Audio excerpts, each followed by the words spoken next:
States of America and to the republic for which it stands, one nation, under God, indivisible, with liberty and justice for all.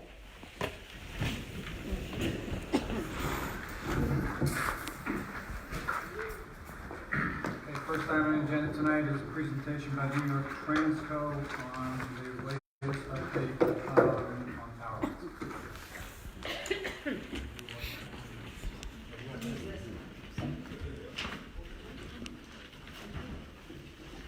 Good evening. Thank you very much for having us back again for an update. We wanted to go through the project details once again and then let you know where things are since we've submitted our Article 7 application. I'd be happy to answer any questions at the end of this. I do have a few of my colleagues here with me tonight that have different expertise in engineering and other facets of the project, so they'll be here to answer questions as well. As you probably know, the New York ISO, the New York Independent System Operator, selected 2 projects through a competitive process. That selection occurred earlier this year in April. And these 2 projects, you can see a blue line going from about Utica to just outside of Albany. That project is being constructed by LS Power and NYPA. And then you can see the green line, that's called Segment B in the NYSO docket. Segment B is our line, our meaning New York Transco's line that goes from Skodak down to Pleasant Valley.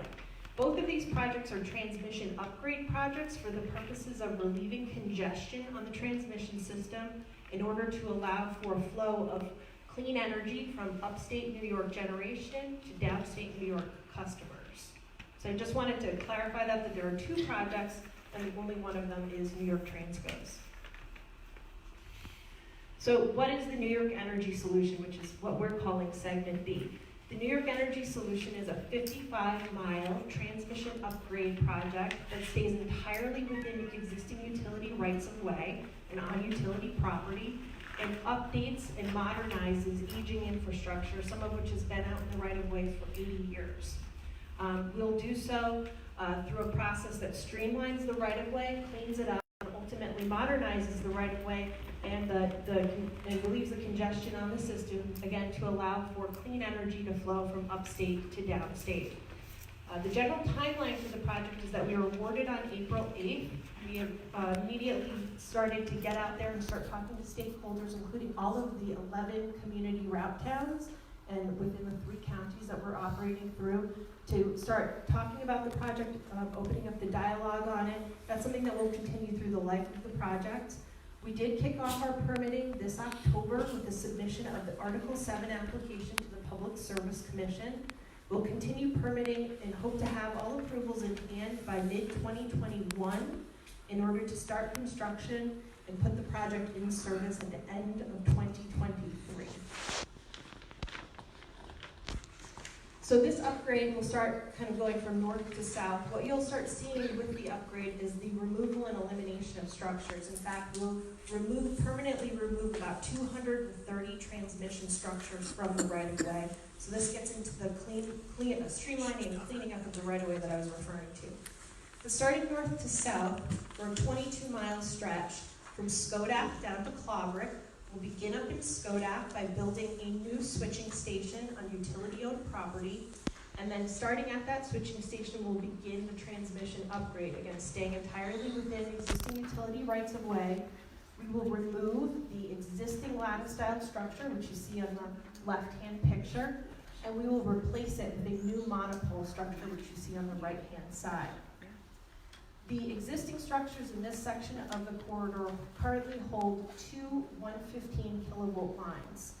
We will permanently remove and retire one of the 115 kilovolt lines, and on the new monopole structure, we will keep one of the existing 115 kilovolt lines and put a new 345 kilovolt line on the structure as well. This configuration will continue throughout the rest of the project, but there is a difference in the right-of-way for the second 32 miles of the project that I'll show you in just a moment. Again, we're staying all within existing utility rights-of-way for this project, and the average height increase from the old structures to the new structures is about a 10-foot difference. So the structures out there today are around 80 foot on average. The new structures, once we're done, new monopoles will be about a 90-foot average. once we hit Claverick, we'll be rebuilding an existing switching station on utility-owned property. And then from that switching station, we'll continue the transmission line upgrade, staying all within existing utility rights-of-way. In this section of the right-of-way, which of course Pleasant Valley is within, there exist 2 lattice-style structures. We will remove both structures to replace it with a single monopole structure. This is where a lot of the cleaning up and streamlining of the right-of-way is really noticed because there are significantly less structures in this 32-mile section of the right-of-way. The current lattice-style structures that are out there today hold 4 115 kilovolt lines. We will permanently remove and retire 3 of those 115 kilovolt lines, and on the new monopole structure, you'll have one existing 115 kilovolt line and a new 345 kilovolt line. Same configuration as the first 22 miles. The project terminates at the Pleasant Valley substation, which you're probably familiar with, just right up the road, and there will be some upgrades to that station done by Con Edison. There's one other segment here in Pleasant Valley I'll get to in a second, but we do have what we're calling the Blue Stores tap line upgrade. It's about a little over a 2-mile line that goes in Livingston to the Blue Stores substation, and we will be removing one of the H-frame structures that's out there today, doing some upgrading or refurbishment to the 115 kV line that's out there today, and building a new H-frame structure that's about 15 feet higher, again staying all within existing utility rights of way. Oops, sorry about that. So here in Pleasant Valley, this is just a quick snapshot of the general route we have here in Pleasant Valley. We have a little over 5 miles that we'll be covering in Pleasant Valley with the upgrade. There are 82 lattice-style structures along that run that we'll be removing, and in their place we'll be putting 44 structures in, so you'll have 38 transmission structures less in the corridor than you see today.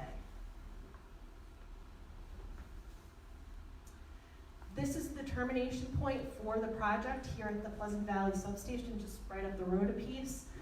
This station is of split ownership. One side of it is owned by Central Hudson, the other side of it is owned by Con Edison. The work that we'll be connecting into is on the Con Edison side, which is more of the square-shaped side on the left. There will be a new bay at that substation to connect in the new 345 kV line. There will be an expansion of the substation done on the western edge, staying all on existing utility-owned property.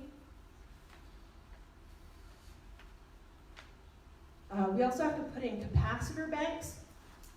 Oh, sorry, wrong button. Capacitor banks are a modern technology that's used throughout New York and the country, and essentially what capacitor banks do is increase and control the capacity of the line. So at times of peak demand, like in the summertime when everybody's got their air conditioners running, these capacitor banks help in a remote way to increase the capacity of the line to address that demand and that need.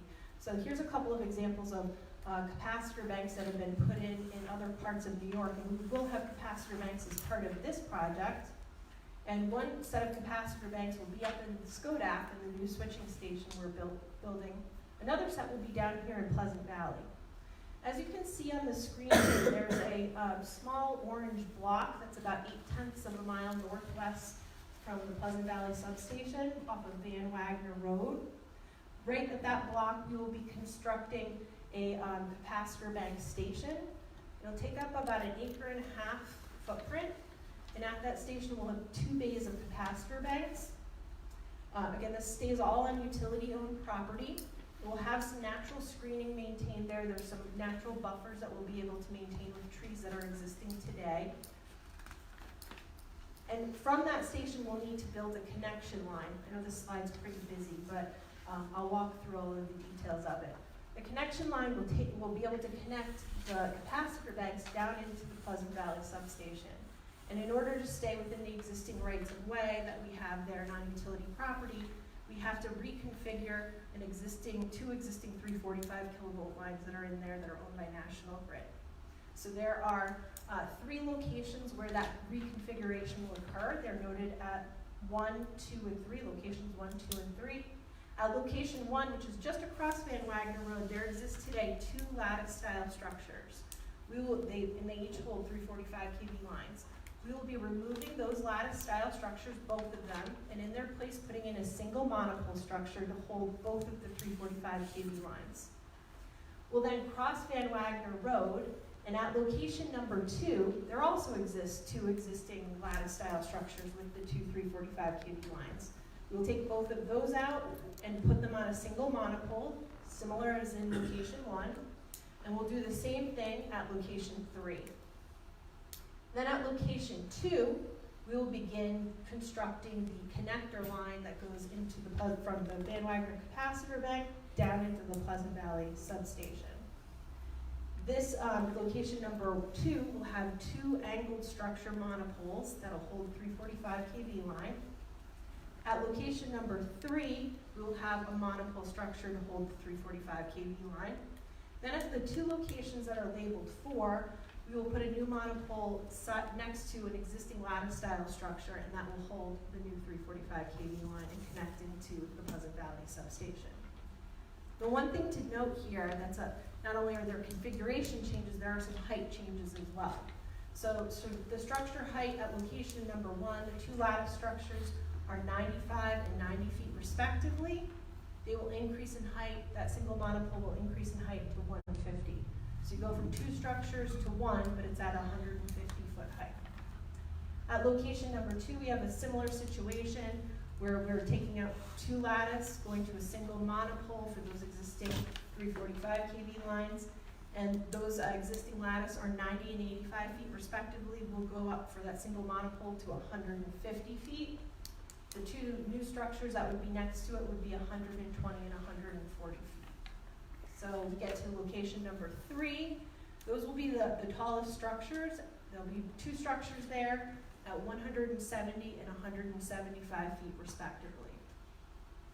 Then as we get to both of the locations labeled 4, the existing monopole, or the new monopole put in will be at 140 feet. The existing structures out there today are at 140 feet, so they'll be similar in height. Out of the entire project that we're showing you, there are only 2 structures in the entire project. Out of over 450 structures, that will be 170 and 175 feet. So location number 3, that's the only location where we have structures that tall. This is just another view to kind of give you a sense of what's in the right-of-way today is up on the top line for this Van Wagner connector section. And then we have some of the heights. And then you can see below what the new heights would be, as well as the new picture of those structures that I described. At the tallest structures that are 170 and 175 feet, we have about a 35 to 40 foot difference in height. So this is a very busy slide, but for those of you that have a presentation in front of you, you can kind of see in the orange, that's the work that's in Pleasant Valley, but you can also see the other work that's occurring in the rest of the towns along the 11-town 55-mile route. Just gives a sense of all of the work that we're doing in one place. So we did, as I mentioned at the outset, we started our permitting process with an application submitted to the Public Service Commission. This application is called the Article 7 application. It's required for a project upgrade of this type to go through this permitting process in the state. It's sort of a one-stop shop permitting effort. All of the state agencies participate in this permitting effort. Local ordinances are looked at through this permitting effort. It's the one place that we go for the state permit here in New York. We do have other permitting that occurs as part of the project with the Army Corps of Engineers, with the FAA. But this is the big ticket item here in New York that we have to work through. It's about a 4,300-page application. It's fully accessible online. You can in fact get to it from our project website, but it's also available on Google, the Public Service Commission, DMM. You can get to it that way. Our case number is listed up here. What we did was we went back. We've been talking to communities since April. We went back and looked at all of the questions we were getting, and there were some common themes from town to town of some of the questions.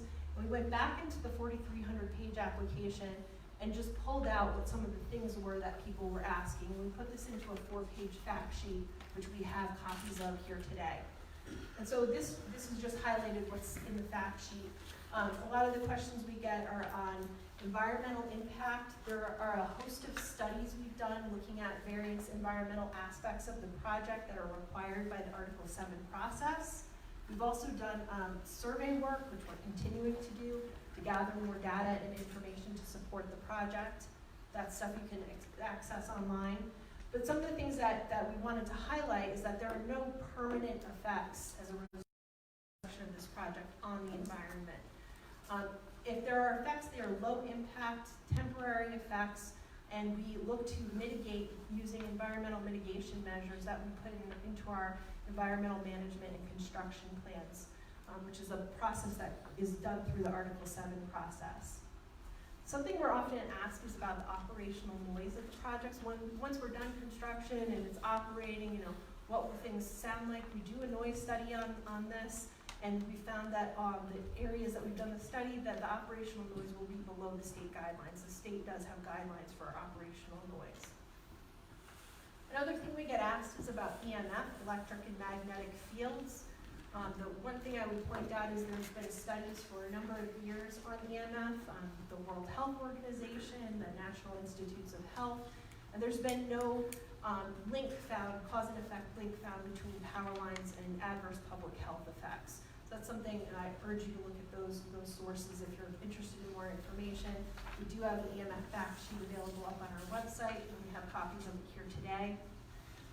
We did do an EMF study as part of the Article 7 application, where we looked at 16 representative portions of the route to determine what the EMF levels would be. And we are in the state of New York, the Public Service Commission does have guidelines that have to be met for EMF. We are meeting state guidelines for the entire 16 portions that we've identified and studied for the route, including the section of the Van Wagner section that we talked about. That section today, right now, is out of compliance for EMF.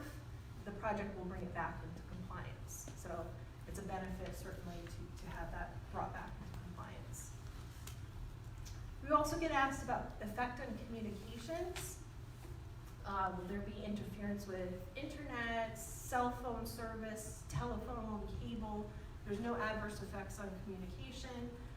We've also been asked about the effects on transportation, which we have detailed information on. There will be only temporary effects at points where we might be moving materials, and that's something where we have to put together traffic management plans with the counties, the state, the local municipalities to determine how we manage any traffic concerns. Also, we'll be working with all of the local municipalities once we're done construction, if there's restoration that's needed on any roads. Alternatives is often asked if there were alternatives looked at for this project, other ways to go about achieving the same objective. We did look at different alternatives. Ultimately, the New York ISO selected our project through a competitive process because we were the most cost-effective and efficient way to get the results of relieving congestion on the system and moving clean energy. Alternatives were considered as part of our process, including undergrounding, but New York ISO found that to be cost prohibitive. As I mentioned, you can get to our application through not only our website, but on the PSC's DMM site. It's also available at local libraries.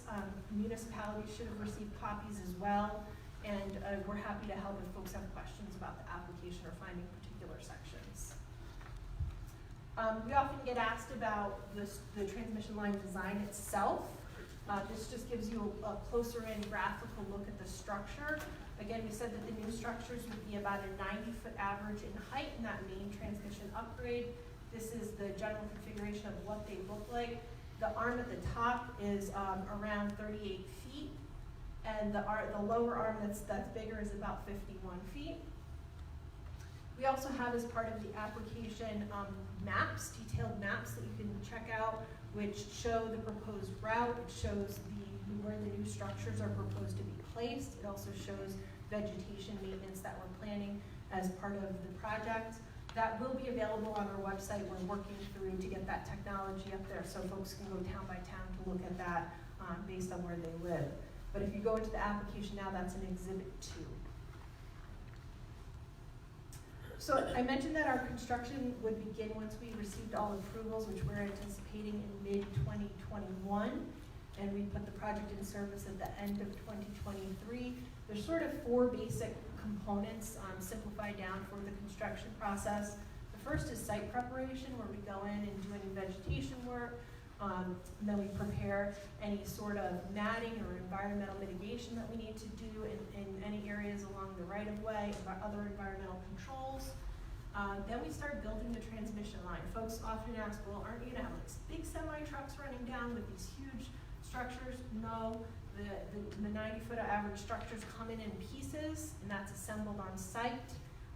We drill the foundations for these. There's no blasting. We drill the foundations, you assemble the structures, pour the concrete, erect the structures, and by the way, this is very simple. If there's any construction folks out here, they're probably cringing, but this is overly simplified. We string the wire, we energize it, and then we remove the old structures. The old structures, particularly here in Pleasant Valley, they have a total of 8 foundations with them. All 8 foundations of the existing lattice-style structures will be removed so that the land is once again usable. Once we're done the project and we're ready, we put it in service, we will restore the land, putting in low growth vegetation in the right of way, and it's similar to what you see today. This is the basic Article 7 process. There's a lot of steps to it. It does have a length of time to get through the entire process. We're right now in the very early stages of that. The agencies are actively reviewing our application. We have yet to receive our deems complete.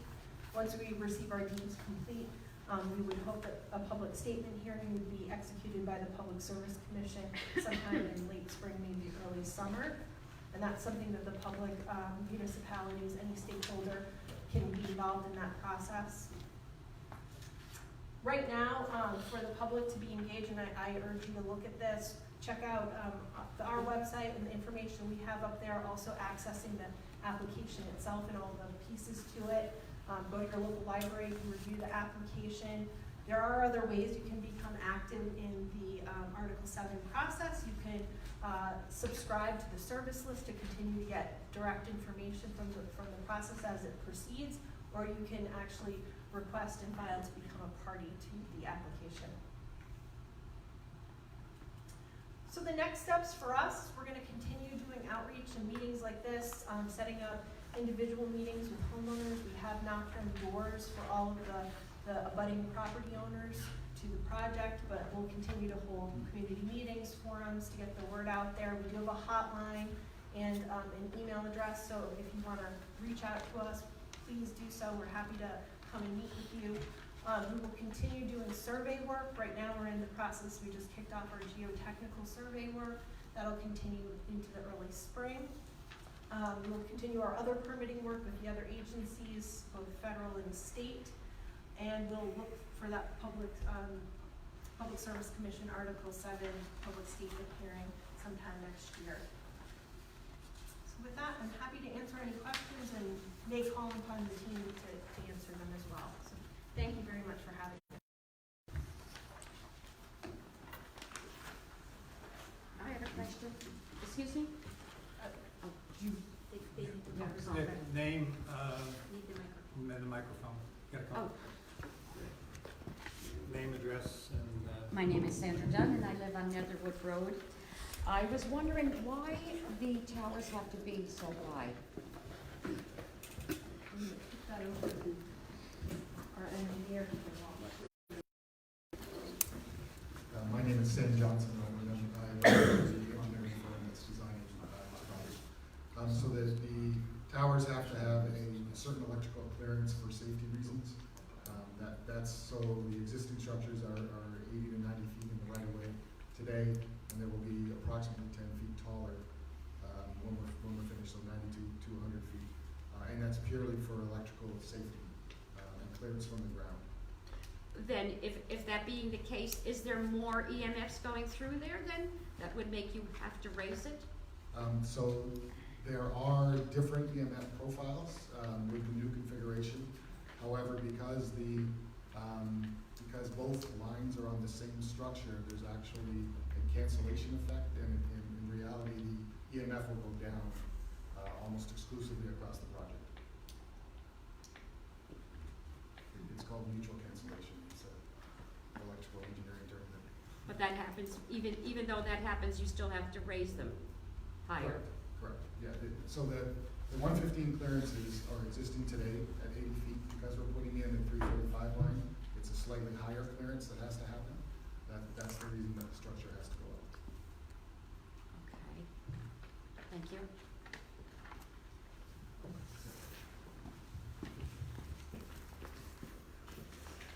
Hi, I'm Sean Carroll, I'm in UK, we're right adjacent to the substation here. I was wondering if you could go back to the slide where you showed the additions to the substation, and you had mentioned the expansion of that.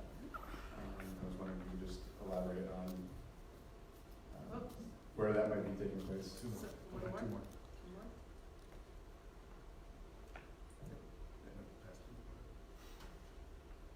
There we go. Yeah, so I think you said the western side of it. Yep. Um, So the expansion would happen to the northwestern corner or side of that, but in terms of the construction, Right here. access, so that's where the expansion would happen. Yeah. Okay, that's literally my backyard, so that's why I'm asking. So can you elaborate on what kind of, So they would, expansion that's gonna require? I mean, my property is directly adjacent to that, so sure. obviously we're concerned about So the expansion would be done by Con Edison, so I don't know all of the details of what they would plan to do there, but there would be vegetation removal right, that. How far Right in back this are we section. talking here? You're still staying on the. still staying on the utility-owned And there would be property. no potential for, I'm thinking worst case scenario here, there would need access to that for development, there would. No, they would most likely use the access that they currently have today from the station that they're using already. It dips down over there, so it would be down, Yeah, there's a valley. yeah, the valley, so there would likely be some civil work down there, but it would still stay on their property. They'd still use existing access that they have today, but the details of that haven't been yet finalized. So all I know is that there would be some vegetation removal. There would be an expansion over on that side on Con Edison's property.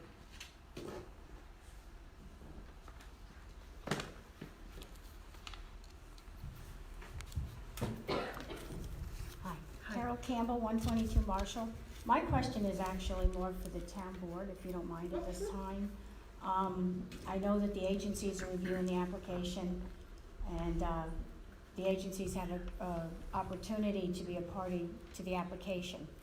My question is the town of Pleasant Valley going to file to be a party to this application at this point in time? Are you going to file to have intervenor funding? And I know you're not here, Mark, because you understand what I'm talking about because we've been through this. And John, I guess so hi Mary. Hi Mary, and hi to the new supervisor and the two board members. When I was supervisor and Mark, we both worked on it together, and Mark worked on it afterwards. So I was here through the process, so I'm assuming that you've been awarded this, and you're just filing your steps. In other words, you won the application award, so you're no longer competing with anybody else for the application, No. which is fine. I'm extremely happy that you're staying in the right of way. I understand the 115 and the 345. I think that's great. I'm not happy about the site of the poles. Just as a I understand what you're saying about the height. Okay, and I think the monopoles look so much better than what we have. So I'm very happy about that. But I guess, to the new board members, I'm just wondering about filing an application to be a party and application for intervenor funding. Thank you.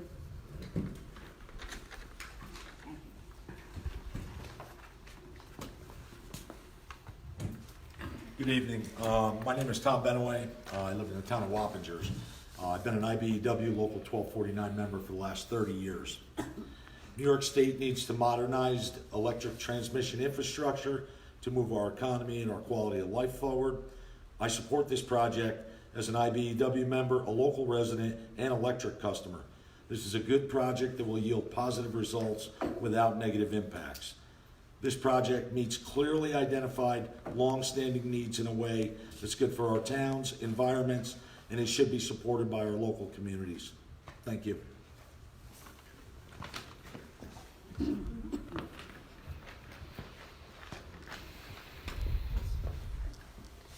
Steve Kish, 109 Cary Road.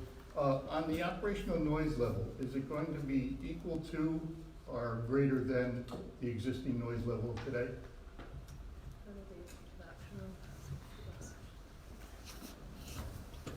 So if you're talking about the humming sound that you might hear on the transmission lines, so typically what that is caused by is the magnetic fields that collapse on themselves, and you sort of get that staticky, buzzing type of noise. That is exacerbated by the age of the conductor and the microscopic degradation of the line and any kind of dirt and other kind of things that attach themselves to the line. Because there'll be brand new conductor put in, it will reduce the sound. Again, that will degrade again over time, over the 80 years of its life. But typically those only occur in very specific weather conditions and load conditions where you would be able to hear that kind of noise, which is a wet, very steamy, hot day is when the loudest noises are typically heard. So you don't expect them to be any greater? That's correct. It will be most likely less. Anyone else? I have a couple of questions.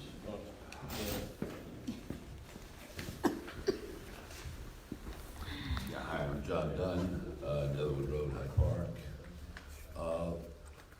I just wanted to understand, you're taking down, at one point you said I thought you said you were taking down one 115 kV and putting up a 345. Then at another point I thought you said you're taking down 3 of the 115s and putting up a 345. Which one did I hear incorrectly? So it's a little different than all of what you just stated. So we're taking out, down here in Pleasant Valley, today there are 2 lattice-style structures. Those lattice-style structures in total hold 4 115 kV lines. We're going to take out the 2 lattice-style structures, permanently remove and retire 3 of the 115 kV lines, and on the new have a 115 kV line and a new 345 kV line. So you have the same power then, except you're going to have fewer lines. Well, fewer lines would be able to increase the capacity of the line with the capacitor banks that we talked about. We have new conductors, and, new structures. We're modernizing the system in order to relieve all of the congestion choke points that are occurring. So everywhere that there are 2 stanchions, Yes. there will be 1 pole? Correct. Correct. So there'll be the same distance between? Oh, not necessarily, because that may change depending on different considerations and factors in the right-of-way as you come down. So to say, like, you have 2 here today and 2 over there today, that the existing monopoles will be exactly at those locations, not necessarily. If you go to the Exhibit 2, which we're going to get up on our website, there are maps that will show you where the proposed locations of those new structures are planned to go to give you a better sense of location. So our neighbor has these poles now on his property. Are they going to put these poles on his property and he can live there next to these poles, next to these wires? I don't know specifically what you're referring to. I think we need more information. Well, his house is pretty close to the wires. And I'm wondering if the wires have more power going through them, even though they're higher, will he still be able to live there? Again, I don't know the situation. Yeah, I know. We're not taking any new land. Most of the right-of-way is owned in fee by National Grid. Yeah, I would say absolutely. So everywhere there was a right-of-way, it'll just stay the way it is? That's correct. And we had the discussion on EMF earlier, it'll actually be less than what it is today. So by state law, it has to be 200 milligauss at the edge of the right-of-way, and that was the chart that was shown earlier. That's the state mandate, which is the equivalent of, I think, a quarter-inch drill, in your basement if you're drilling out a hole. That's about the same EMF that you would measure at that point.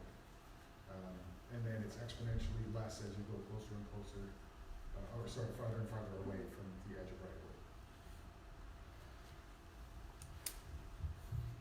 And the fact sheet that we have here today on EMF, if you'd like to take a copy, or anybody would like to take a copy of that, it does give some information on other common household items to refer to, as Sam was just doing, so it gives you a sense of scale and magnitude. But we'll put them in the back for folks. Is there a complete environmental impact statement publicly available? It's on, There's no requirement to do a full federally mandated environmental impact statement. Why is that? Because that's a federal requirement, not a state requirement. From the state perspective, yes, we still have to do all of the wetlands, flora, fauna, invasive species, archaeological, rare, threatened, endangered species. So yes, the full gamut of environmental studies was done, and then you have to adhere to all the compliance things on the backside that come back from the DPS for construction activities and then long-term maintenance and operation. And that's all publicly available on the website? yeah, if you need help navigating too, because it's a lot, just give us a call, we'll be happy to help.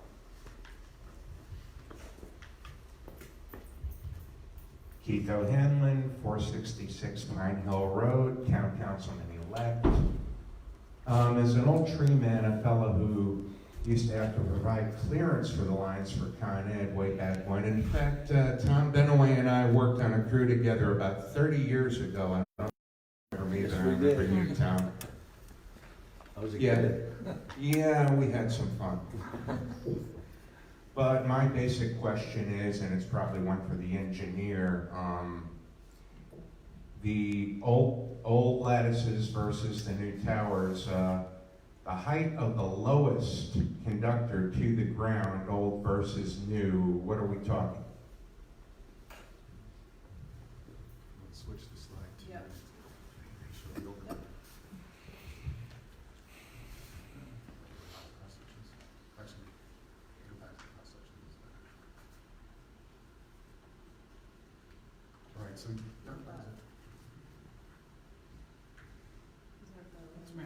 oh, that's just right. So the conductor position, because we're using a 345 in the lower phase, has gone up approximately 10 feet. Okay, so you're actually 10 feet further from 10 feet further from the ground, and that allows Okay. the clearances for the 345 cable. So, how much further can an arc occur under ideal conditions with the 345 versus the 115? So how much more tree clearance might you actually have to have? Very good question. With 115 lines, I believe it's 12 feet of clearance. It depends on the utility, because they all have different standards as a safety. I believe it's 12 feet for 115, and it is a little bit more than 15 feet for 345. So you're only talking so we're four more feet, not. We're not talking 50 more feet. So we're not talking we have to hack out a bunch of beautiful old growth trees to accommodate the 345s. Correct. There are some selective clearing areas on the project where we're clearing to the edge of existing right-of-way that may not have been cleared before, but certainly sail all the way down the right-of-way clearing effort. Okay, thank you. And in Exhibit 2 of the Article 7 application, it includes those proposed selective clearing locations, and that is something we will have up on our website as well for folks to see. I mean, how do you clear all of that? Do you do cutting? Do you cut the stuff down, or do you use chemicals? They use cutting to cut the trees down for that clearing. They would use Okay. cutting, and then in the right of way where there's low growth vegetation and we're preparing the site for construction, brush hogging, things like that get done. Okay. Question, very general terms. I guess two goals of the project are to replace the aging infrastructure and to increase the capacity. Is there any benefit to the residents of the town of Pleasant Valley regarding the increase in capacity, or is that passing through to communities further south? Sure, no, it's a good question.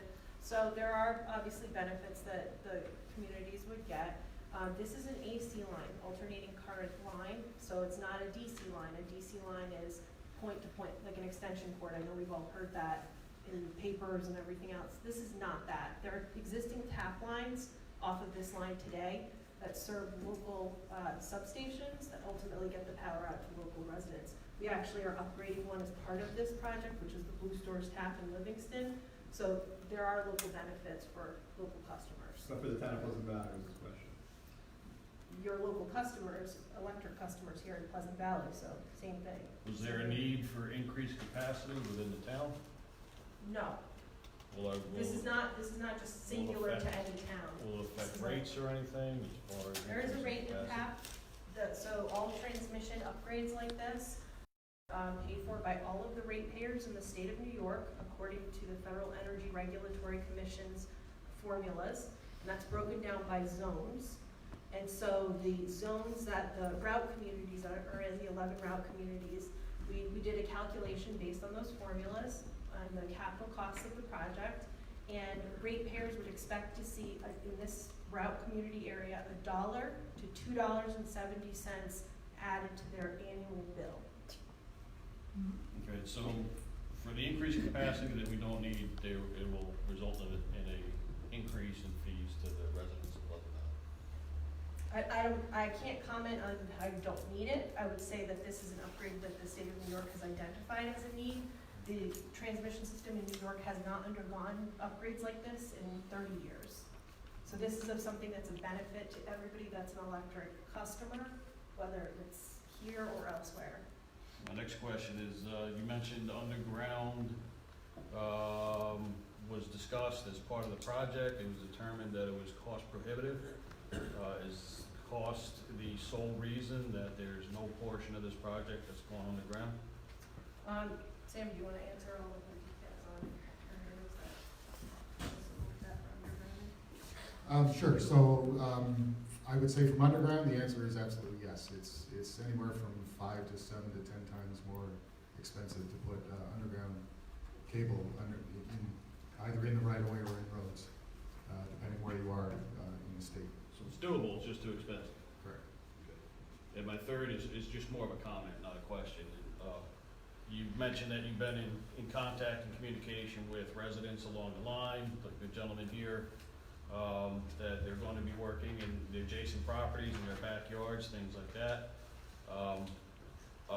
My comment is I would encourage you very strongly to go above and beyond to communicate with these people, because from personal experience,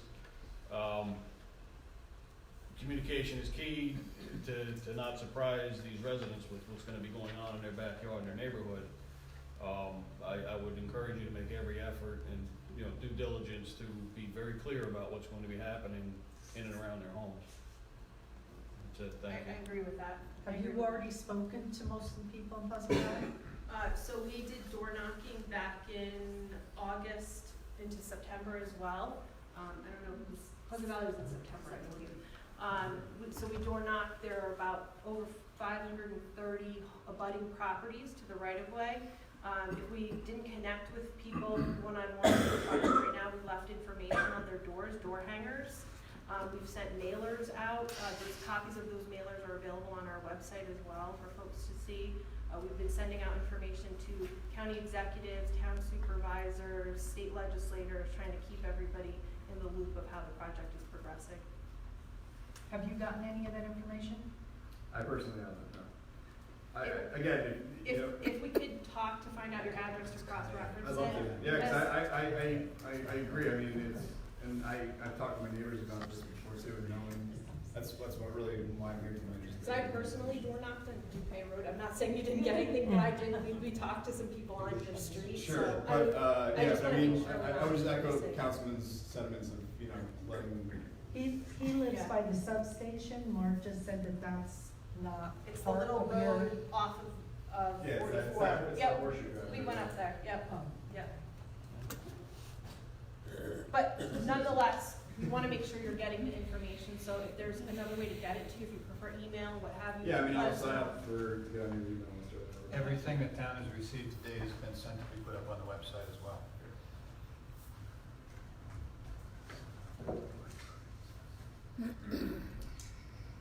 Great, well, you have our contact information. We'll be back again to give an update. In the meantime, time, please don't hesitate to reach out to us. Again, if you're not receiving our information and you are an abutting property owner or resident, please let us know so we can figure out how to correct that. And we wish you all very happy holidays and look forward to talking to you in the new year. Thank you. Thank you so much. Thank you.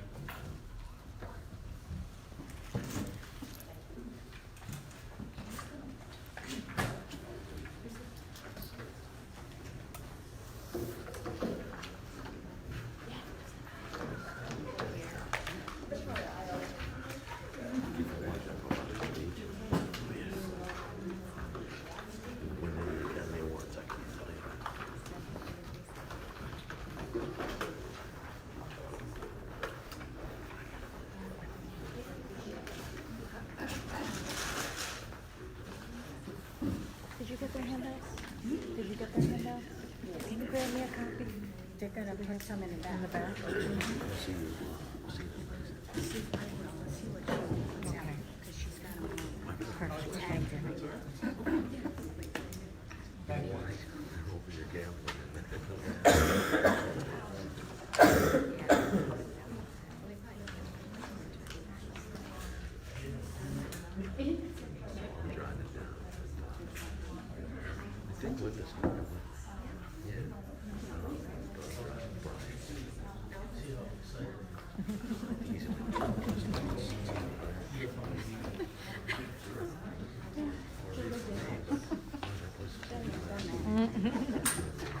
Here you are, welcome back. Yeah. I saw it, and I was like, you're right. We do have one more presentation from Danielle Salisbury. She's been working with the town of Pleasant Valley on our Climate Smart Community Task Force to help us achieve bronze, silver, and gold, I guess it is, right?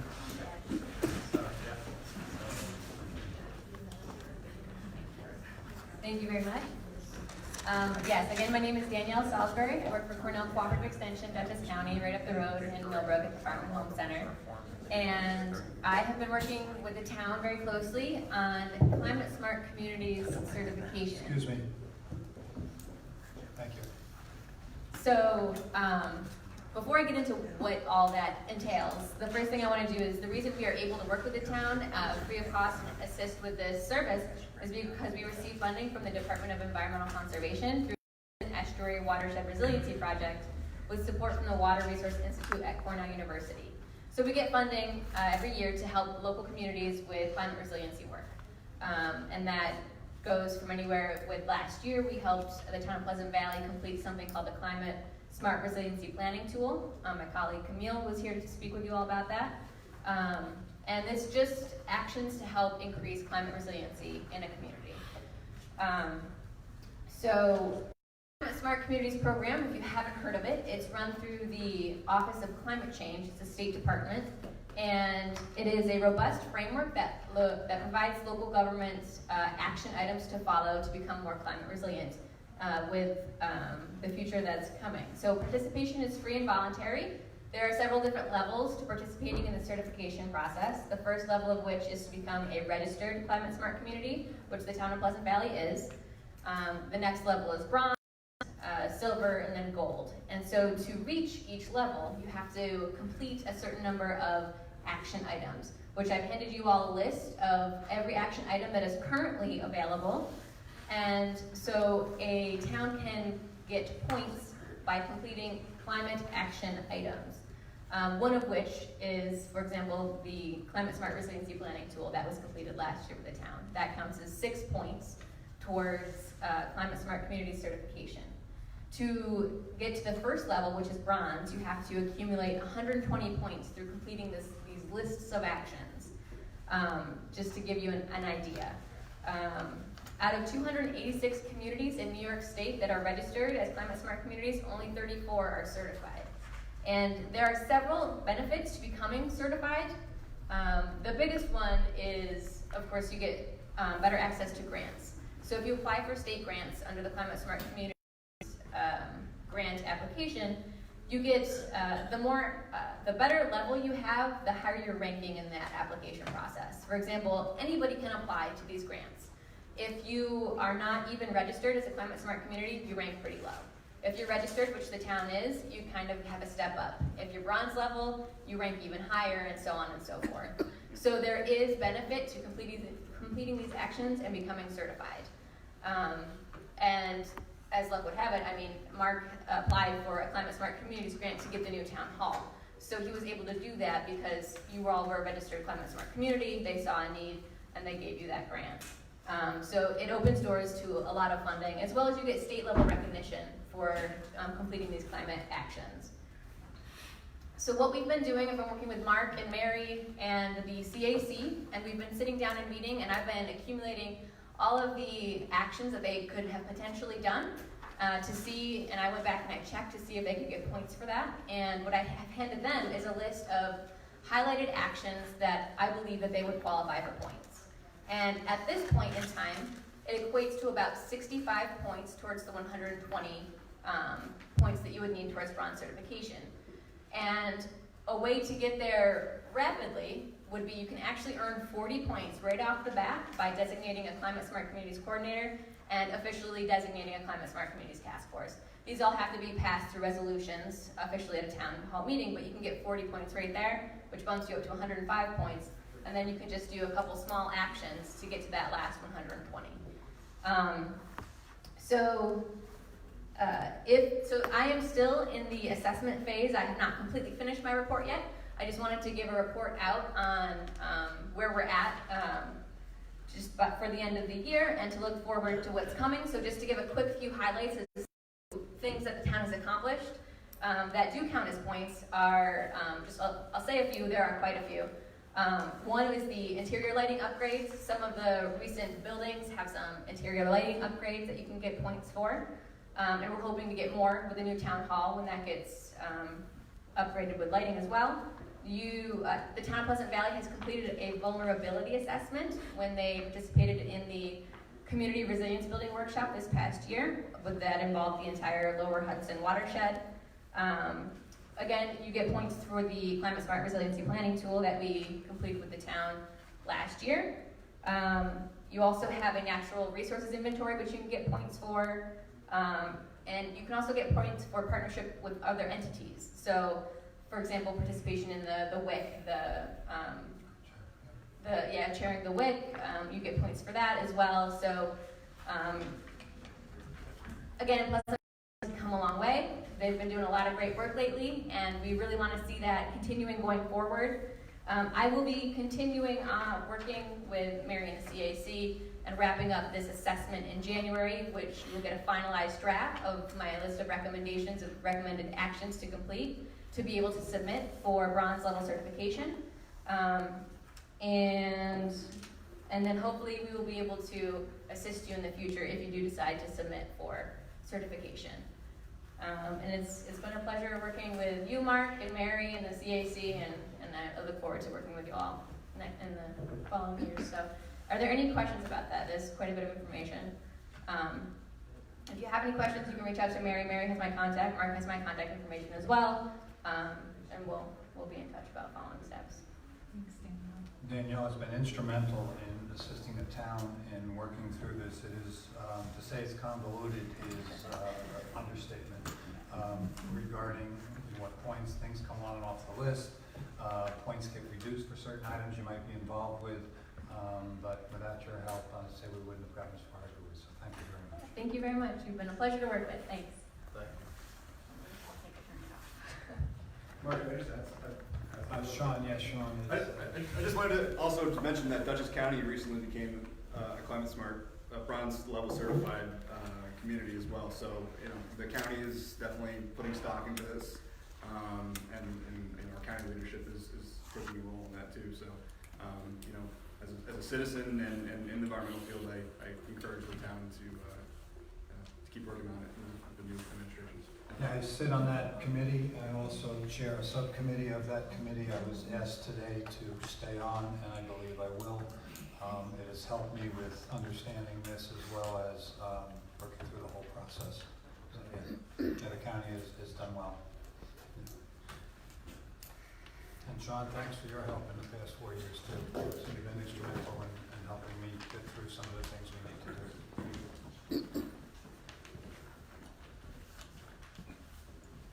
that said, we'll move on to a regular town board meeting.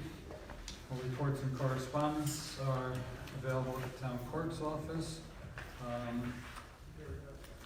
County Legislator Don Sagriano regrets he could not attend with the change of the date of the meeting to accommodate us taking care of paying the bills, the abstracts, for the months of December. He is on a county committee that meets tonight and could not make it. He said there was nothing of any importance or notability to mention tonight. It's the end of the year, things are winding down. Before I open the meeting for agenda items only, the recreation subdivision fee acceptance is no longer on new business. There's some information the attorney needs in order for us to pass that resolution, so that'll probably happen in January.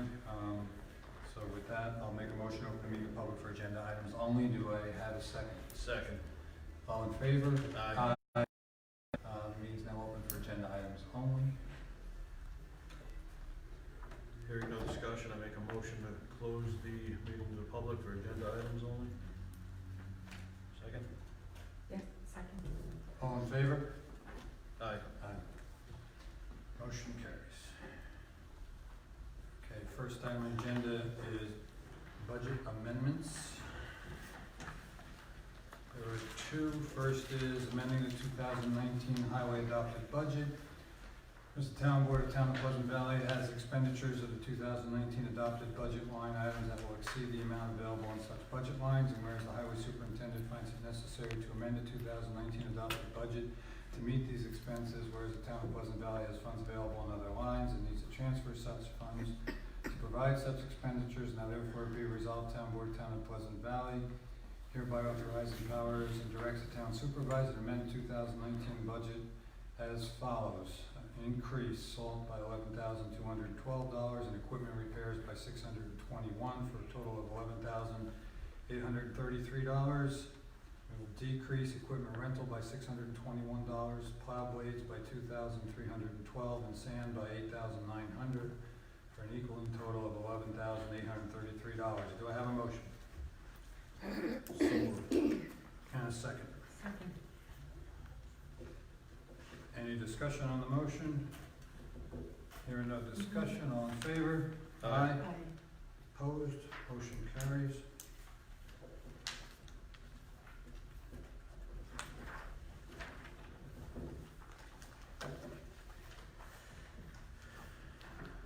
Next is Town Board Resolution 164 of 2019, amending the 2019 Town Board.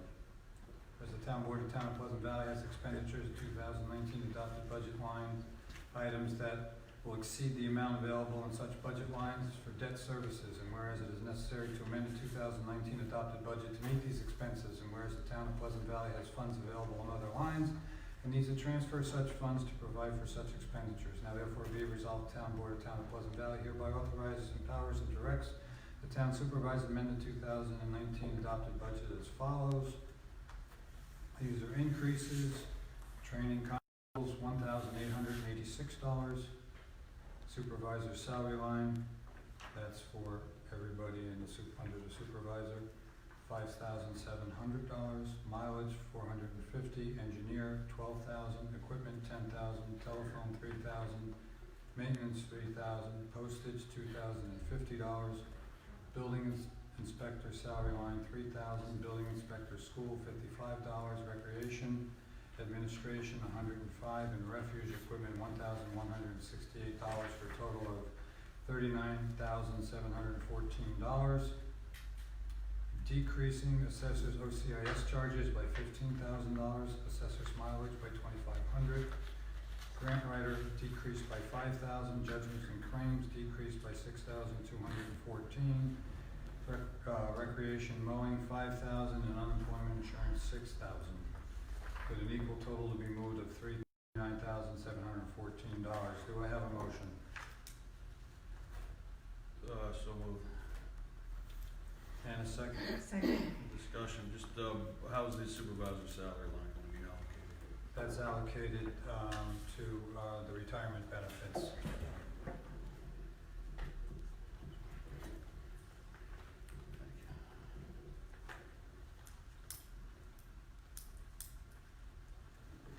in favor? Aye. Opposed? Motion carries.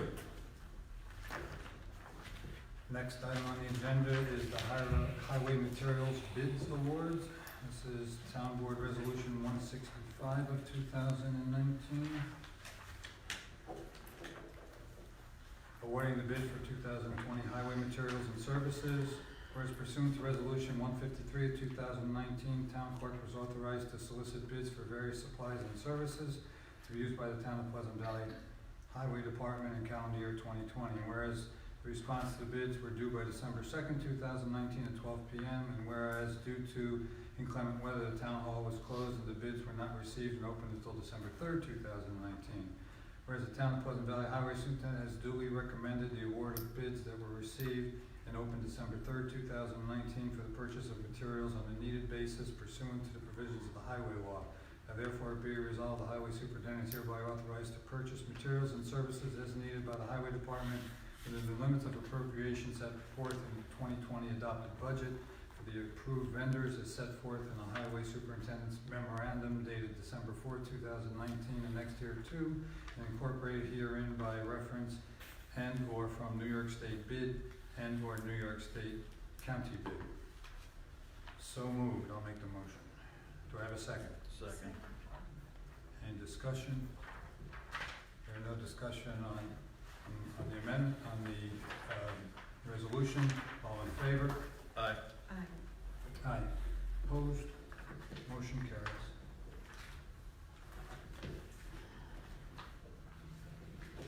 Next item on the agenda is to set the reorg date. Town Board Resolution 166 of 2019 schedule a special meeting for the purpose of the annual reorganization meeting, whereas the Town of Pleasant Valley annually schedules a reorganization meeting prior to the first regular business meeting of the new fiscal year. Whereas the meeting shall be open to the public in accordance with the applicable state laws. Now therefore be it resolved that the annual Town Board reorganization meeting for 2020 is hereby scheduled for Wednesday, January 1st, 2020 at 2 p.m. at the Town Hall. Be it further resolved, the Town Board hereby authorizes the Town Clerk to publish and post a special meeting notice for the purpose of a reorganizational meeting on Wednesday, January 1st, 2020 at 2 p.m. at Town Hall, as well as post a special meeting notice on the town's website. Do I have a motion? So moved. And a second? Second. Discussion? Yes. I know we have the town supervisor-elect present tonight, and some of the new board members. Is that It was agreed to at that's the last agreed to meeting. January 1st, 2 o'clock? That's still good? Everything's good to go?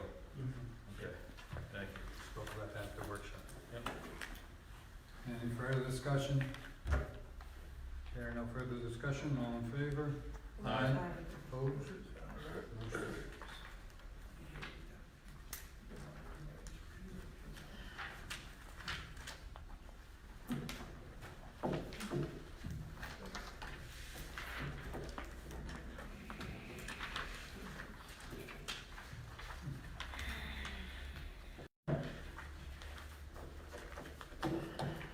Next item on the agenda is Baroni Special Use Permit.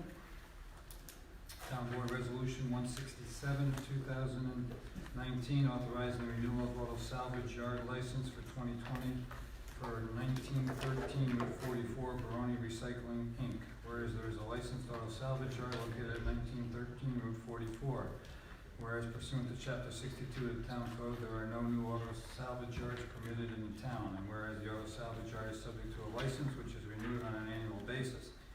And whereas the zoning administrator has duly reviewed the application dated November 27, 2019, which was referred to that office by the town clerk for the period of January 1st, 2020 to December 31st, 2020, pursuant to Chapter 62 of the Town Code, and has recommended that the license be renewed by memorandum dated November 27, 2019. Now therefore be resolved, the Town Board of the Town of Pleasant Valley hereby concurs with the recommendations of the zoning administration that the license should be renewed for an additional year to expire on December 31st, 2020. And be resolved, the annual license for 2020 shall be subject to the conditions set forth in the zoning administrator's memo dated November 27, 2019, and resolved upon the payment of all applicable fees, the town clerk is hereby authorized to issue such a license for 2020, subject to the conditions set forth.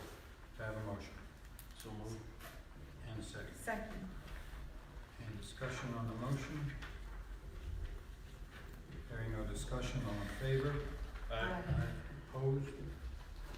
Motion carries.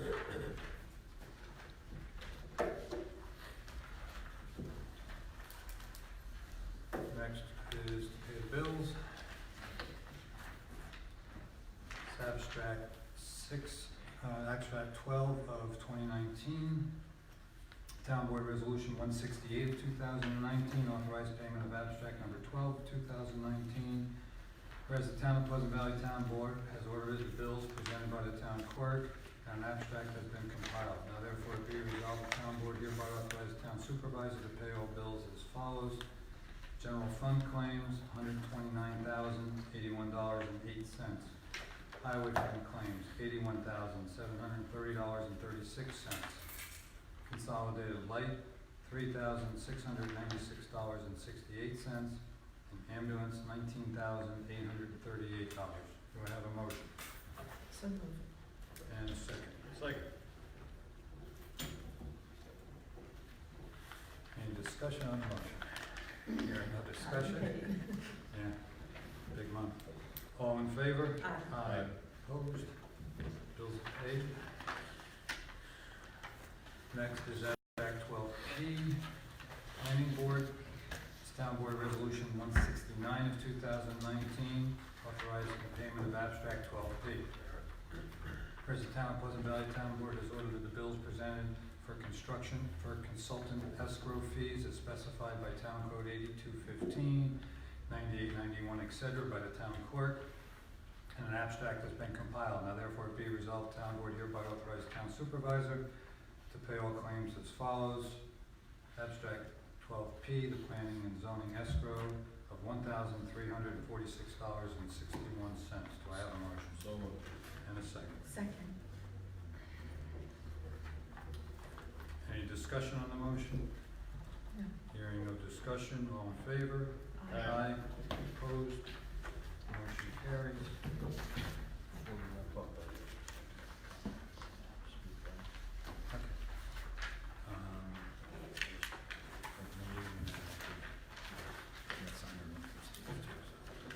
Okay. Okay, with that, I'll make a motion to open the meeting to the public for anything. Do I have a second? Second. All in favor? Aye.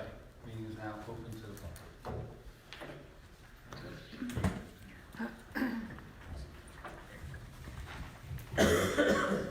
I just want to take an opportunity. You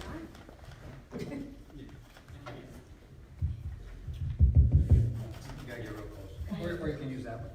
I'm good. This is short. I just want to take an opportunity to thank Mark for everything he's done in the 4 years he's been here. I know how a thankless job it can be, and you put a lot of good initiatives forward, so thank you very much. Thank you, Kelly. And I wish you well. John, same thing for you. I want to wish you well. As I said to you before, in your role as a police officer and what's going on in our country, I wish you well every day. I pray for you. Thank you for what you've done. And to the new board, the new supervisor and the new town board members, you've got a lot of big shoes to fill, and I wish you well in the coming year. Thank you. Thank you. Anyone else? Hearing nothing else, I'll make a motion to close the meeting to the public. Second. All in favor? Aye. It's now closed to the public for comments. See if there's anything back there. Thank you. To follow up a little bit with what Carol said, I just wanted to, I don't have any comments prepared, but I feel I'd be remiss if I didn't discuss the fact that we're going to have, our highway superintendent is going to complete his last term the end of this year after 28 years of service in that capacity, and I just wanted to I'm sure most residents are aware of that. If you're not, I wanted to make people aware of that. 28 years of service as a dedicated public servant. Part of my term during my term, I had the opportunity to ride along with the highway crew when they were out in the storm plowing. Through my term, I gained a new appreciation for the hard work and what they do and what they go through. They have a less than stellar working environment at the shop down there, to put it mildly. Kurt Gardner, as we all know him as Butch, you know, he made the best with that environment. He took care of our roads in an exemplary manner. In fact, he was recognized for having the best roads in the county. He made these equipment last, took good care of his equipment, saved the taxpayers a lot of money. He also, even though he didn't have to, drove a plow truck to save the town money, to not hire somebody to have to do that. So again, after all those years of dedicated service, I'd like to just acknowledge that on the record. And I hope that everybody in the community, everybody knows him. If you see him out and about, take a moment, thank him for the service. Everybody here has benefited by his hard work and his diligence. It's the kind of thing we take for granted sometimes, but if he didn't do his job as well as he did, we know it for sure. So, and a lot of those comments extend to his staff, past and present. But I just wanted to put that on the record. And again, you know, please take a moment to thank him when you see him. I know I much appreciate everything he's done over the years. Best roads in the county. Yeah, Yep. you're right. Yeah, Best roads in the county. absolutely. Yeah, I can't say the line, but on my road, there is a huge difference Yes. between Pleasant Valley and the other side. Yes. It's just amazing Over to on me. Van Wagner too. Yeah, You know when you hit the Pleasant Valley Yeah. line coming over Van Wagner. Best roads in the county. and I appreciate both of you putting me on the board and your mentoring. You know, this is a whole new experience, and now, you know, got some new people coming in, and I am looking forward to having some new people, but I want to thank you both for putting me on the board and getting me involved, Thanks for doing the work. and the mentoring. Thank you for stepping up. And I'd like to state that I'm very proud of what the various boards over the past 4 years have accomplished. I think we've done quite a comprehensive group of tasks and laid the groundwork for moving forward in quite a number of areas. Everything from the emergency salt shed that had to go up in less than 6 months in 2016, through the Pace University land use study on laying the groundwork for Hamlet revitalization, to where we are in the water system, about 18 months away from putting pipe in the ground, to purchasing a new town hall for less than $29 a square foot, for being able to do that project without borrowing any money. In fact, everything the town has done over the past 4 years, we have not borrowed a penny.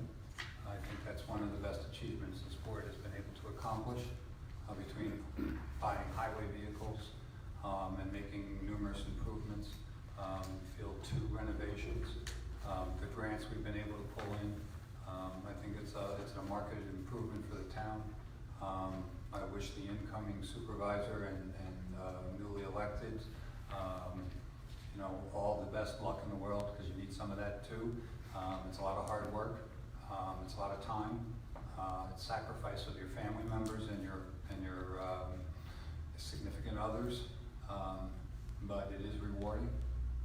So I look forward to seeing some of these projects carried through and the improvements for the residents of Pleasant Valley. The Hamlet revitalization is really key for the future of Pleasant Valley's financial well-being. With the modest expansion that will happen in the hamlet for the business that will serve the residents of Pleasant Valley, it's also going to save the residents of the town of Pleasant Valley a lot in taxes. So with that, I do have a statement from Councilman Latino. Councilman Latino and Councilman Del Vecchio both had previous engagements for tonight. So I will read this. It's dated December 18, 2019. Put these on. I do apologize for not being in attendance at this evening's town board meeting. My son Charlie, a junior at Arlington High School, is singing in the Arlington High School concert choir tonight at 7 p.m. in this evening's winter concert. The opportunities to watch my children perform on stage in plays with the concert choir and the arts in general can never be made up, and as a father, simply too important to miss. As this is the last regular scheduled town board meeting, I do want to take the opportunity to say thank you. Although difficult and diverse at times, it has been a privilege to serve my community and to serve the town. We have managed to purchase a new town hall at no cost to the taxpayer. The tax levy will be 4.5% lower next year, meaning lower town taxes for town residents. We have laid the important groundwork for bringing clean water to the center of town and have made progress on Rattle Park. It's my goal at every board meeting to be prepared, thoughtful, and respectful in my approach to town government and the issues that we face as a board. I do hope that I achieved that goal far more than not, and that at those times when I came up short, that I was not for a lack of trying. I do wish the incoming board members and the supervisor the best of luck and success. I hope they continue the good work of this board and that they work together in the best interest of the town and our residents. Be thoughtful, prepared, trust each other, and work together. Pleasant Valley deserves as much as your success as the board depends on. I pledge to work with you and help the incoming town board in any way that I can. I wish you all a very Merry Christmas, Happy Hanukkah, and a happy and healthy New Year. Thank you sincerely, Stephen and Latino. With that, I make a motion to close the meeting. Second. All in favor? Aye. It's closed. Happy holidays. Happy holidays, Merry Christmas, Happy Hanukkah.